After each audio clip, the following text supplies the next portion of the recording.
أعوذ بالله من الشيطان الرجيم خلق السماوات والأرض بالحق يكور الليل على النهار ويكور النهار على الليل وسخر الشمس والقمر كل يجري لأجل مسمى ألا هو العزيز الغفار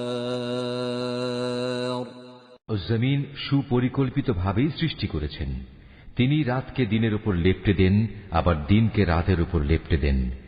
তিনি সূর্য ও চন্দ্রকে একটি নিয়মের অধীন করে রেখেছেন। এগুলো সবই একটি সুনির্দিষ্ট সময় পর্যন্ত নিজ নিজ কক্ষপথে বিচরণ করতে থাকবে।